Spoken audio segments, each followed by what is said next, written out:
episode 3, Meeting of the Minds. We're here again to provide some valuable insight and obviously entertainment. We're going to start it off with our past week stock picks. Greg's going to give us the monthly gains and or losses and who essentially won since our last episode in episode 2. So with that said, Greg, go right ahead and see who won. Yeah, so James won. His stock was up 1%. Mine was up 1.7%. Mine was less than 1% with Caterpillar, and Andrew's was down about 2%. So if you were watching this last episode and you invested in Match MTCH stock that I picked, you would have made the most money. Not a very large percentage gain over the month, but he definitely beat us. And if he was to let that run for 3 months, it could have been at 5, 10, 15%. Who knows? At 20, 20, yeah. I was going more for the home run ball. Economy not doing too well and hoping for a quick crash, but it never prevailed. So. With that said, we're going to go into more real estate investing, how to invest in real estate investment techniques, and then we'll shoot into kind of more of the stock side with leading economic indicators, and then how to make a trade based on those indicators in the real estate market. So, sounds interesting. All right. Well, yeah, I was actually thinking about what made me think about the real estate thing, and is everyone has a lot of equity trapped in their house right now. Mm-hmm. Like anyone who bought a house since, even the last few years, really since before 2022, is going to probably have some built up equity that is in the house they haven't taken off the table yet. And one good way to access some of that equity, if you don't want to sell, is take up some kind of line of credit or what's called a HELOC, HELOC, home equity line of credit. And what this will allow you to do is access some of that equity in your home without selling it and without refinancing, because many people probably already know that if you do a cash out refinance, you can, essentially you're taking out a bigger loan than what you owe now, and you get to take the difference and as cash. And, or sometimes people will just like to refinance to lower their interest rate and pay less of a monthly fee. But the problem right now is that it's like something like 80% of the mortgages in the United States are mortgages like under 3.5%. So everyone has like the super low interest rate, and the interest rates right now are like 6.5 around there. So it doesn't make sense to refinance because there's nothing to gain by it. Yeah. So if you and a lot of people right now are also sitting on top of equity, like they might have $100,000 or $200,000 of equity that they can't get to, they can't do anything with, and if you utilize a HELOC, you can basically access that. You can take it out in the form of, it's kind of like you're turning your house into a credit card essentially, because you can, like the bank will just see how much equity you have in the home, and they'll loan up to, I think, like 75% of that or something like that, which is a lot. And you only have to, in your payment, you only have to pay interest. So you don't even have to, you can basically pay as much as you need to. Yeah. And then pay it back, whenever you want. Just pay it back and stop paying interest. It's just like a credit card, only the interest rate is much lower. It's based off of the prime rate. James, could you go into the definition of the prime rate, how that compares to the Fed funds rate, and kind of how those rates are set?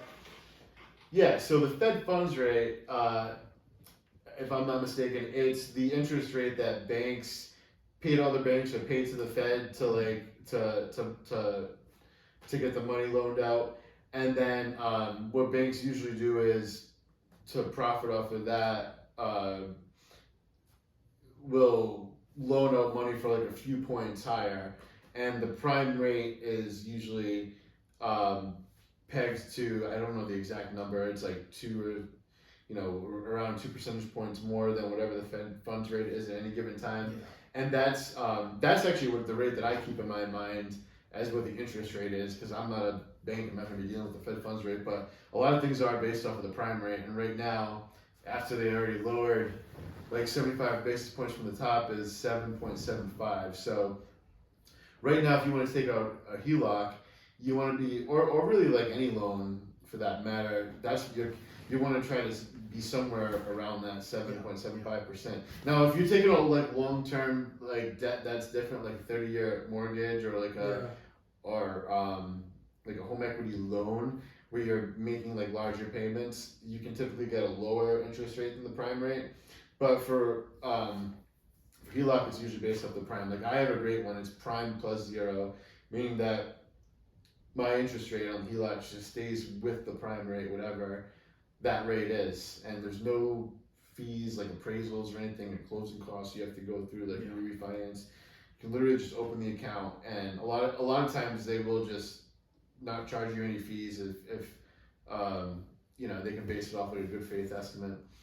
And it's really awesome because like you can now take that $100,000 that was stuck in your equity and doing nothing, and now as we're getting into like the economy is going to start getting better and stuff, if you see some opportunities out there, like a stock you think is going to double up or a good investment opportunity, you're going to make more than that 7% that it's costing you.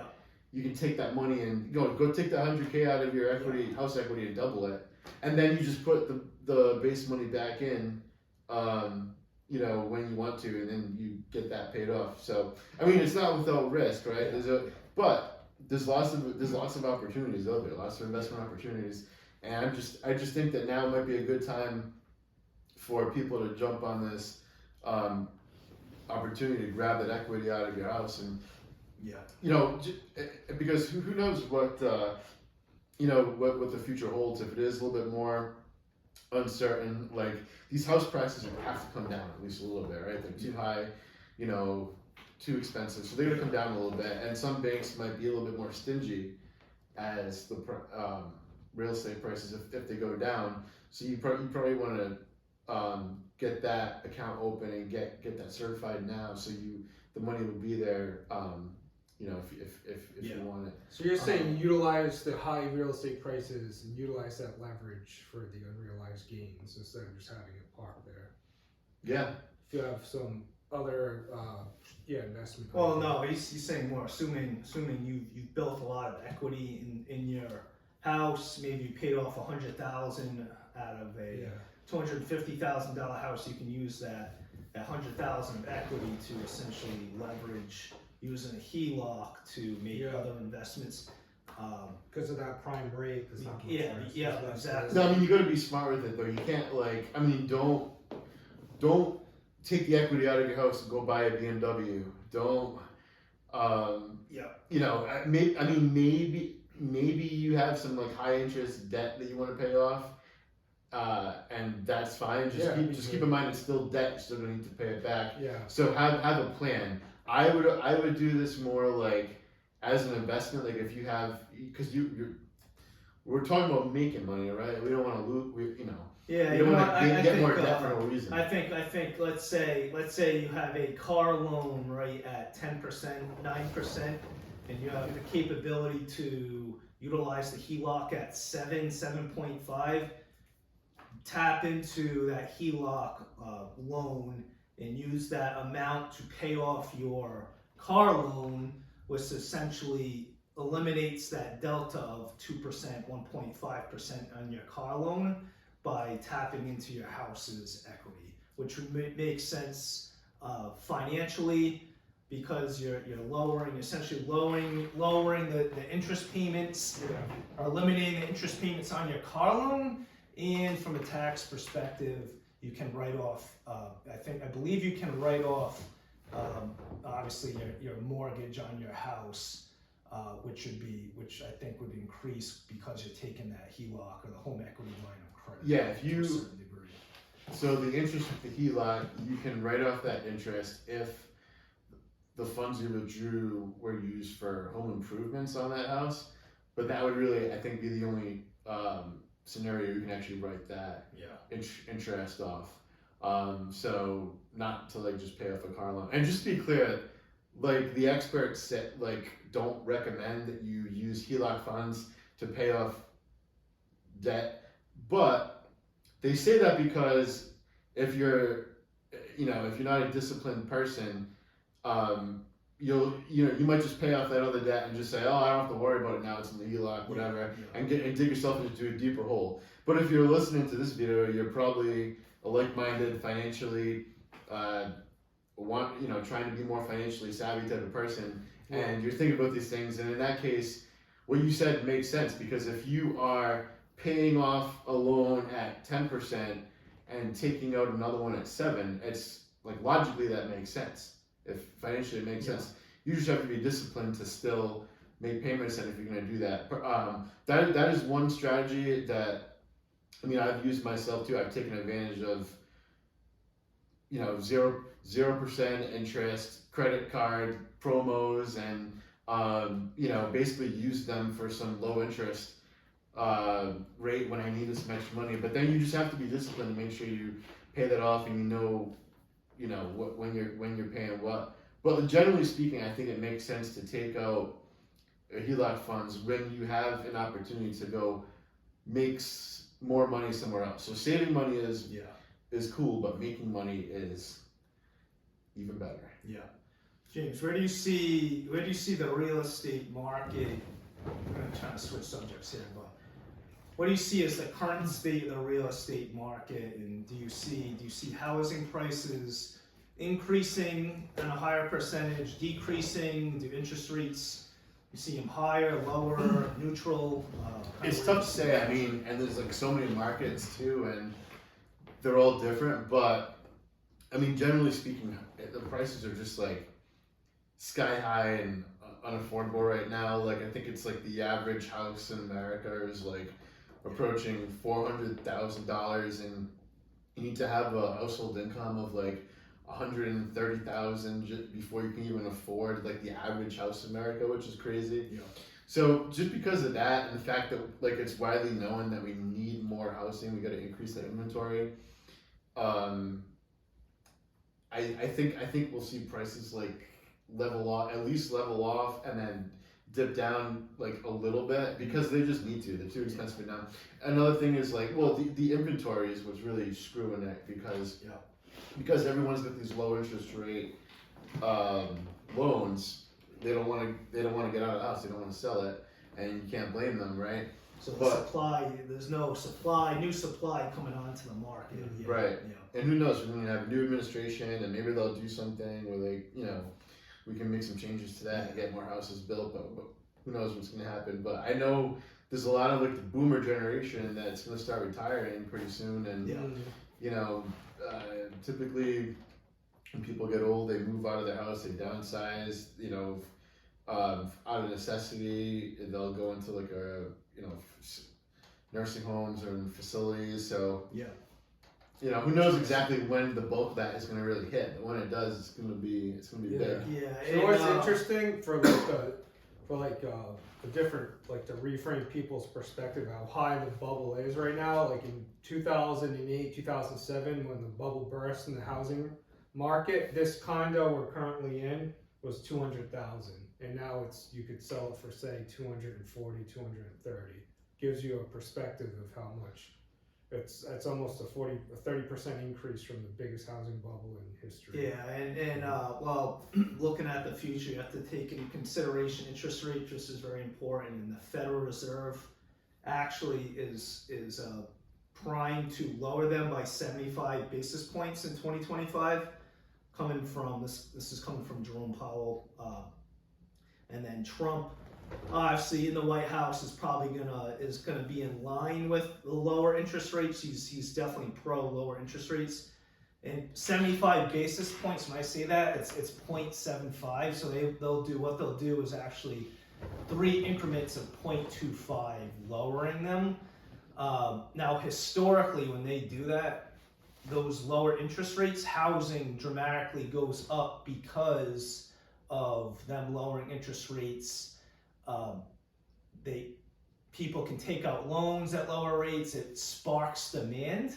But I see a weird situation going into the future where you're actually going to see housing go down as they lower interest rates, based on James's point of baby boomers selling, untapped inventory coming into the market as they're lowering interest rates, which will actually decrease real estate values as they lower interest rates, which will be very, very interesting.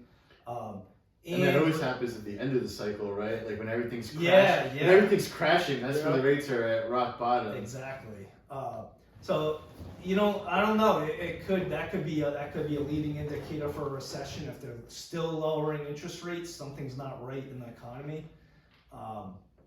And then, so when they do lower rates, they lower the Federal Reserve funds rate, and then that lowers the over-counter rate where the banks will borrow from the Federal Reserve, and then that essentially alchemizes into the prime rate, which is where you can Alchemizes. Somebody have to look up that word for me, see if alchemize is a word. You could use that. It's like, what is that when you... Alchemy of finance. Alchemy. You make diamonds out of carbon, I think. Oh, yeah. And now when I say alchemy, amazing book, George Soros's Alchemy of Finance. If you love macroeconomics, macro investing, great book. Very difficult read. See how that guy's brain ticks, huh? Yeah, very intelligent guy. I think his biggest trade ever. I think he was trading against the Bank of England, shorting the pound, while they were trying to fight and keep the pound sterling valued very high, and he essentially broke Bank of England. Broke the Bank of England, and I think he netted about $5 billion off the trade, or 1 billion, which is it might be the biggest net positive trade in world history. You know, that makes me bring up a point, because I don't, like, George Soros is like not a guy I particularly like personally, but you also can't deny like that obviously he's incredibly smart at whatever, even though his agenda, whatever it was, like he got stuff done. So I find that odd that people just don't want to read about somebody who was very effective and gets things done and very smart just because they don't agree with them, or it's like just learn, you might learn something. Just like I'd like to read that book just to see how his brain ticks, and maybe I can learn something. Oh yeah. And he does. He'll invest in real estate, bonds, commodities, stocks, all at the same time. And what makes him special is he'll go long and short. So he might be short commodities, long real estate, long stock, short bonds. So he essentially encompasses the entire investing dynamic from a macro standpoint. Yeah, so we're going to go over the how real estate indicators. With that said, we're going to get into the nitty gritty of the real estate economic indicators, some of those, some data, and then how you could possibly put a trade on with that data. So, okay.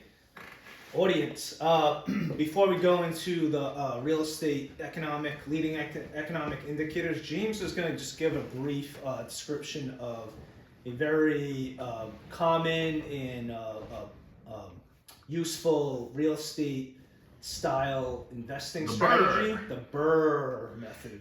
And we'll probably get more into, guys, we can do a whole episode or series of episodes on real estate investing, but just like generally speaking, the BRRRR method basically means, because this is what all the big real estate investors do. When I say big, I mean like, individuals with big money. But the B is for buy. First you buy the property, and then you renovate, or you could say repair or renovate, whatever. Because you want to you're adding value to it, right? So you want to find something that's maybe other people don't want to buy. It's kind of ugly. There's got issues, not major issues, but issues you know how to fix, right? So you want to buy it at a good price. You got some kind of a wedge there, and then the next thing you're going to do is renovate that, so you're adding value, right? Once you renovated it and you increase the value, now you want to get a tenant in there and rent it out, right? That's the next R. And now that you're renting it out, that increases the value even more. So now you just, if you actually have a paying tenant in there, now you actually should have increased the value a lot. And now basically the next step is you go to the bank and say, hey, this property is now worth, however much money more. I want to refinance it, and you're going to take out more money than what it's currently worth.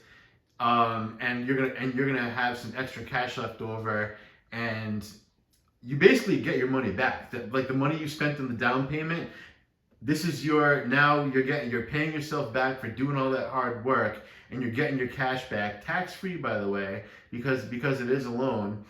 But if you did this correctly, it's okay because the tenants are the ones paying the payment for you anyway, right? So you take this money that you get from the refinance, and you go into the next R, which is repeat or reinvest that money into another property. And you repeat the cycle over and over again. And you basically keep creating these little monopoly houses for you that have unlimited returns after that point. And you just keep on moving your basis into another one and another one and another one. And anyway, just want to give you guys that to ponder on. We can talk more in detail about that on another episode. This strategy works very well in a lowering interest rate environment. So if the Fed's lowering interest rates, housing prices are starting to trickle up. This works very well because that refinancing piece of BRRRR, you'll be able to refinance at a lower rate on that property, tap into that equity, and to use it essentially as collateral to buy that new property. And not that you can't do this in an environment where the interest rates are a little bit higher, but you're gonna need to add more value to that. Like you're gonna need to add a lot of value to the house to make it worth it. Or you can just kind of wait until rates go a little bit more favorably in your direction. Exactly. If you're an electrician, a plumber, you buy someplace very, very cheap, you're great at remodeling, you've done it many times, that's essentially the X factor to this investing method, which has been tested through time and works very well. So with that said, we're going to go into the leading economic indicator for real estate. What is that? That's listed here on this website. It's the U.S. Census Bureau, census.gov, construction historical data. If you get onto this is a government website, official by the United States government. Scroll down, and then what you'll do is you'll click on new residential construction. And this is all the housing data in all of the United States. In the three most important line items there are building permits, housing starts, and then housing completions. So this data is produced every month. And then this over here off to the right is a typical line graph chart of the data. So as you can see, we've got a great snippet of this. It's slow. It seems like it's to be trending down at the moment, but it's at its like linear or historical level at the moment. So going down, kind of bring you through this. How do you see this data? This gives you the overview, permits, starts, and completions, and then keep scrolling down. We're going to get into the fine nitty-gritty of the data here. So as you can see, we're going to start with permits. So this is when a construction company gets a permit. They've got the land, they've got the zoning laws situated, they've now got the permit to build that 3-family, the single home family, or the multi-family on that lot. And as you can see, for the month of, I believe this is October, came in at 1,416 permits situated. So, and if we go back in time, January 2024 was at 1,508, 1,563. So these numbers are So slowly... there's really no outliers in these numbers. No, there's no outliers at the moment, but you're going to look at it from a month-to-month basis, look at the percentage gains or losses. But as you can see, in January and February, there was a lot more activity. But you then have to look at starts. So you've got the permit, but a lot of these will not get started because they just don't start them. They get rid of the permit. They don't want to follow through with actually building the property. So raw material costs would influence those. Yeah, they may be weighing raw material costs at the moment, labor cost, construction costs in general. So now we get into started. So now as you can see, these are the number of units started. 1,311 started for the month of October, right? So big number to take a look at. And then what we're going to do is keep scrolling down. You could actually take a look at October and September of 2024. So it looks like those housing starts are slowly trending down. Correct. Yep. So as you can see, it gives us the data here. So compared to September, negative 3.1%. Yeah. So not a huge percentage loss, but it is starting to trend down. Now we're going to keep scrolling down and hopefully get into completions.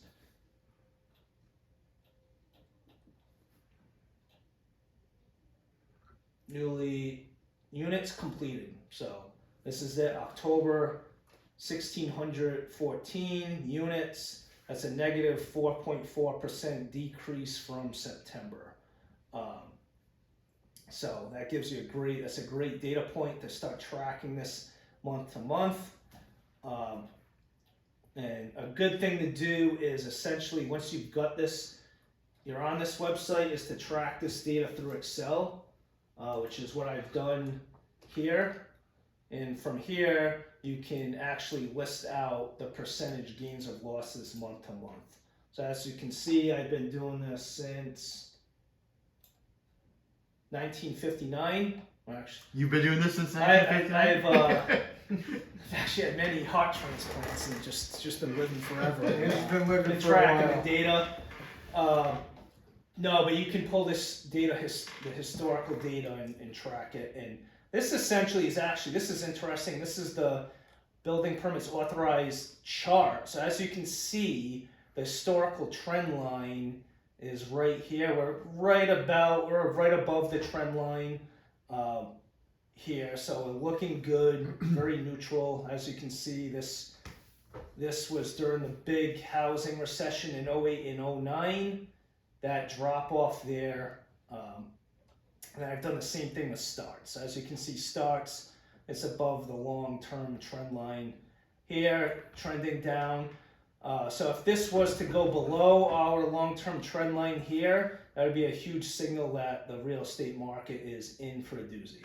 And that's actually a very good indicator of why the Fed lower interest rates, because they look at that chart from a historical perspective, and they want that above the trend line. Yes. But the crazy thing is, though, inventory is still such an issue that even if housing starts go down, you're still, because there's so much demand and so little inventory, I wonder how that'll affect things. Yeah. And won't fall down as much as we expect. Yeah, it's kind of like we're at a fork in the road right there in that amber line. Like we could really bounce either way. Yeah.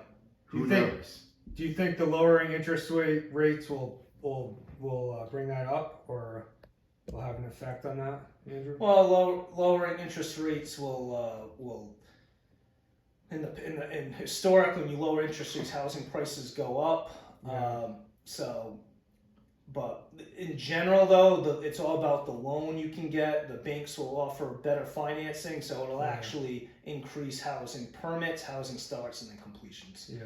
With lowering interest Just rates. lower cost on debt. Yeah, lower. It's all based on the interest rate. Yep. So I'm gonna go right down into completions. Completions, as you can see, above the historical trend line. And you can see here, it's actually good to look at where it was bouncing off this historical trend line, and then this could have went either way. It could have went boom down, or it could have went up. In this case, it went up. So this is great data here, going back to 1968. Was not alive. This is all three of them laid upon each other. So as you can see, they're correlated perfectly. So like right now we kind of like right here. We are right. Yeah, so we're January 2024. This is done yearly, so we're like right in this zone. Yeah. This zone here, we're probably down. I'm betting we at least pop right back up to here first. Yeah. Yeah. With the lowering interest rates, with Trump in, consumer. I mean, he's the real estate guy going into Yeah. office as the president, so Yeah. he should do something for real And estate. well, you can see during COVID here, it took a nosedive quick. Everything took a nosedive. Yeah. You never know, you could have this type of situation again, and then it bounced back up. And then we're gonna. And this is another great chart. All three indicators: permits, starts, completions, with the 180-day moving average and the 90-day moving average. So as you can see, it's above the red 180-day moving average, which is good, and it seems to be in line with the 90-day. So. Which you can barely see with the purple line going through all these colors here. So this is great data I've given to everybody on this chart. Great to track yourself. We can get into more details in another episode. And then these are just probably the last chart here.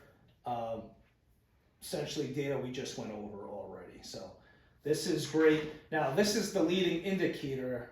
So what you then have to do actually is to make sure this data matches what you show in the lagging indicator. So what's a lagging indicator? When this data comes out, you're going to see this data based on percentage gains or losses show up in three areas. You're going to see it show up in existing home sales, right here, 3.4% for October.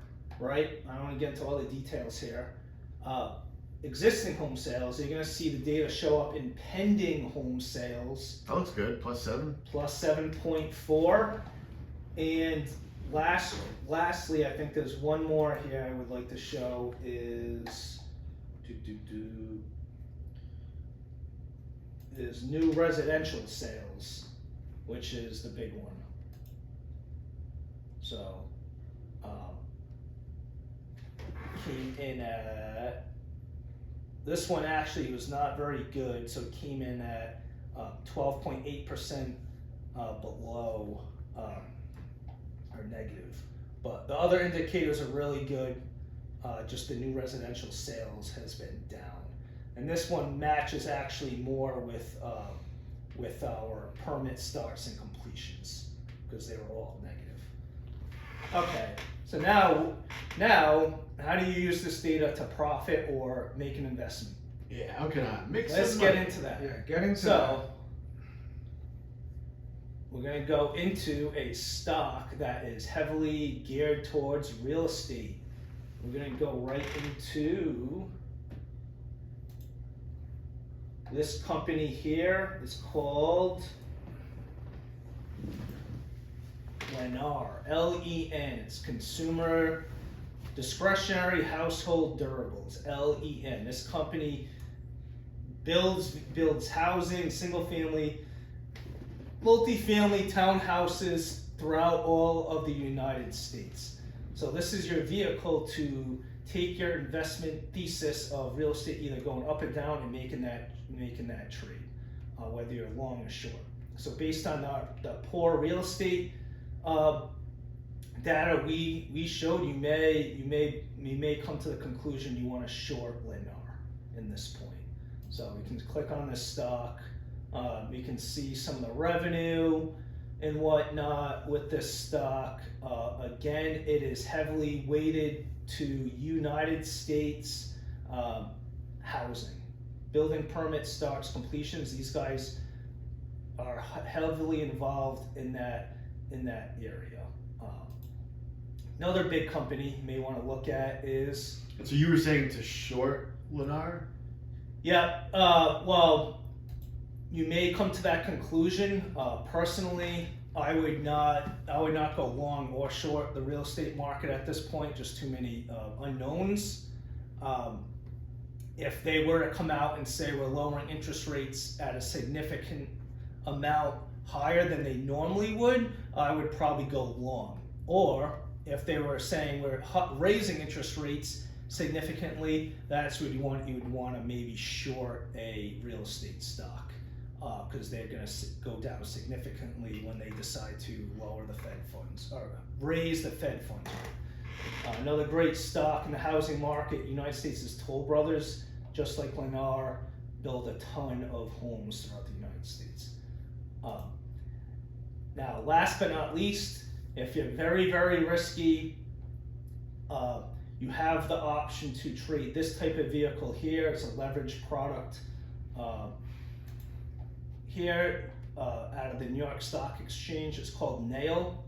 Very funny, right? Like nails into the homes, right? Into the wood. So this is a 3 times leveraged home builder stock, or ETF.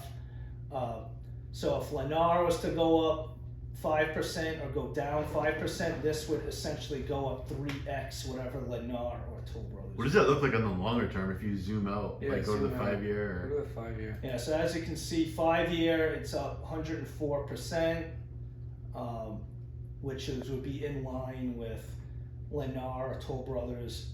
Obviously, higher percentage gain than both of those, and that's kind of where the building permit starts and completions. I'm surprised they've been doing well basically since they started raising interest rates. Yeah, it's very surprising. We're in a very weird real estate market right now.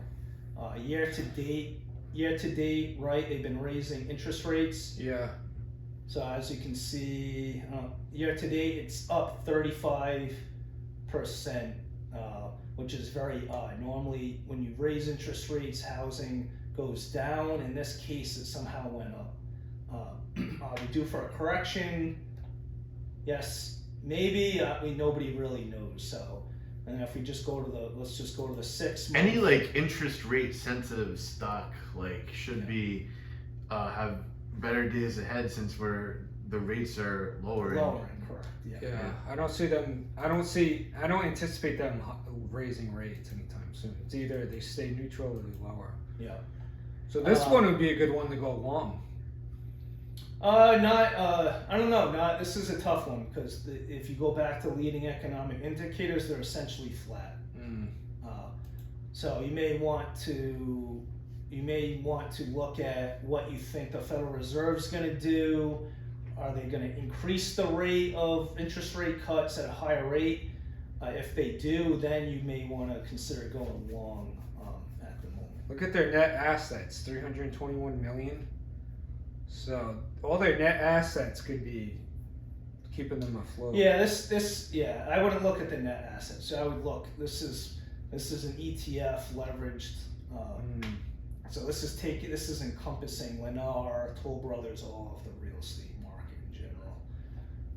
And if we go into holdings. Yep, so here are the holdings. D.R. Horton, Lennar, NVR, Polk Group, Home Depot is actually in at lows. So this is Toll Brothers that we just went through. So this is the entire real estate market in this ETF. Now again, if don't place any type of trades without consulting a investment advisor. Do your due diligence and consult with that advisor before you make any type of real estate investment decisions. So I think this is it for our episode 3 real estate analysis here. James, Greg, guys have anything to add? You want to go over? Actually, anything? yeah. Any Now that we're questions? talking about these type of stocks, let me show you something really cool. Actually. All right, so this is the this is TLT, which is the 20-year bond, and the 20-year bond ETF. You maybe just think of this when everything you were just talking about, Andrew. As interest rates go low, people that have longer-term bonds with higher interest rates, you're not really going to be able to get those anymore. So look when this thing started tanking in November 2021, that was like the height of the stock market rally when the Fed was going to turn around and start raising interest rates, and this thing just tanked. It went from like 140, down to like 83. And as we're moving into a cycle now, we're going to start actually lowering rates. Guess where this thing's going to go? I'm betting it's going to basically pop right up to around this level, around 120, 130. So something to think about. Not financial advice, but I would check out the TLT 20-year bond ETF.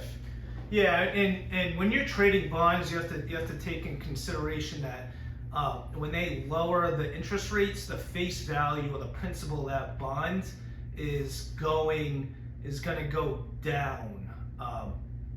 Or when they raise interest rates, it goes down. When they lower interest rates, the principal face value of the bond goes up. So when you trade bonds, you're trading the principal, you're trading the face value, you're not trading the interest part of the bond. So essentially what happens in the market is when they're raising interest rates, the bond market is selling those bonds that were issued at 2%, and they're going and buying bonds issued at 5%. And like what James just described, that explains this chart here. As you can see in 2021, people were selling their 3% yielding bonds and then buying 4 or 5% yielding bonds going into 2023 and 2024. So bonds, a big investment trading strategy. You're essentially going to trade bonds based on interest rate differentials and interest rate forecasting. And it's not difficult to see what's happening here, starting to form a base, bottom out. What do you folks think was going to happen next? That will conclude mine.